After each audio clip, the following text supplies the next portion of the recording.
Assalamualaikum warahmatullahi wabarakatuh. Saya Denny Rohendi, guru fisika di SMA Negeri 1 Taman Sari, Kabupaten Bogor, KCD Wilayah 1. Hari ini saya akan membahas materi suhu dan kalor, materi di kelas 11 untuk mata pelajaran fisika. Pembahasan suhu dan kalor dibagi menjadi 4 tahapan. Ada suhu, pemuaian, kalor, dan perpindahan kalor. Masing-masing suhu kita akan bicara tentang suhu dan alat ukur suhu, skala termometer, zat pengisi termometer. Pemuaian itu kita bagi menjadi pemuaian zat padat, zat cair, dan zat gas. Dan di sesi kedua, itu kita membahas tentang kalor, yang di dalamnya berisi materi tentang pengertian kalor, asas Black, kalor jenis dan kapasitas kalor, serta perubahan wujud zat. Dan materi terakhir kita adalah perpindahan kalor. Perpindahan kalor ini kita bagi menjadi 3, konduksi, konveksi, radiasi. Materi ini diajarkan di kelas 11 untuk anak-anak fisika, IPA. Ketika bicara tentang suhu, maka kita akan mengenal beberapa jenis termometer. Ada termometer raksa dan alkohol, termometer bimetal, termometer hambatan, termokopel, termometer gas, dan pirometer. Nah, yang saat pandemi, pirometer ini kita gunakan sebagai alat untuk mengukur suhu secara digital. Ketika kita bicara tentang skala termometer, maka yang harus dipahami adalah skala-skala pada titik bawah dan titik atas.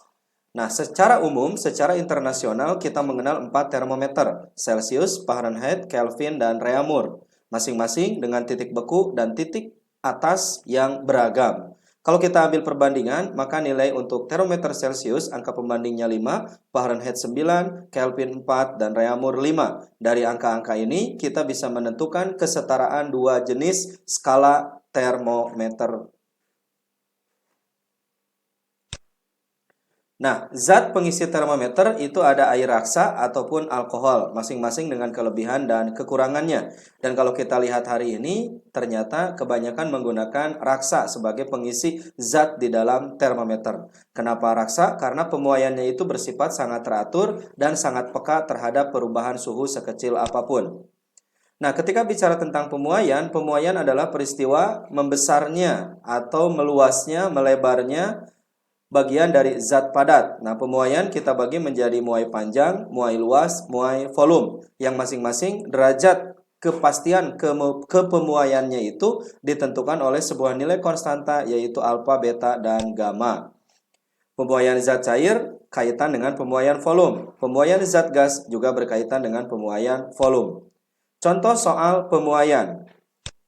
Nah, ketika kita bicara tentang kalor, kalor itu adalah energi panas yang berpindah dari suhu yang tinggi ke suhu yang rendah. Nah, 1 kalori itu didefinisikan sebagai kalori yang dibutuhkan oleh 1 gram air untuk menaikkan suhunya sebesar 1 derajat Celcius. Sehingga 1 kalori itu identik dengan 4,2 Joule atau 1 Joule identik dengan 0,24 kalori. Dan persamaan yang digunakan adalah persamaan Q sama dengan M kali C kali delta T. Nah, kita juga mengenal ada yang namanya asas Black. Nah, asas Black ini menjelaskan tentang hukum kekekalan energi kalor. Jika dua benda berbeda suhu saling melakukan kontak, akan terjadi aliran kalor dari benda bersuhu tinggi ke benda yang bersuhu lebih rendah, sehingga mencapai kesetimbangan termal.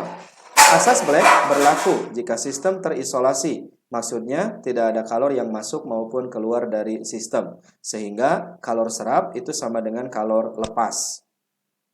Di materi yang ketiga, kita bicara tentang kalor jenis dan kapasitas kalor. Kalor jenis adalah banyaknya kalor yang dibutuhkan oleh 1 kg zat supaya suhunya naik atau turun sebesar 1 derajat Celcius atau 1 Kelvin. Nah, dalam persamaan matematis, C sama dengan Q per M kali delta T. Yang kedua, kapasitas kalor. Itu adalah kemampuan suatu benda untuk menerima atau melepas kalor sehingga dapat menaikkan atau menurunkan suhu benda sebesar 1 derajat Celcius atau 1 Kelvin. Nah, kalau kita cek keterkaitan antara kalor jenis dan kapasitas kalor adalah sebagai berikut. C sama dengan M kali C kecil. Nah, di persamaan yang ini. Mudah-mudahan ilmu tentang materi suhu dan kalor ini dapat dipahami oleh anak-anak di kelas 11 MIPA dan tentunya bisa menjadi sarana sumber belajar yang luar biasa untuk anak-anak semuanya. Terima kasih. Assalamualaikum warahmatullahi wabarakatuh.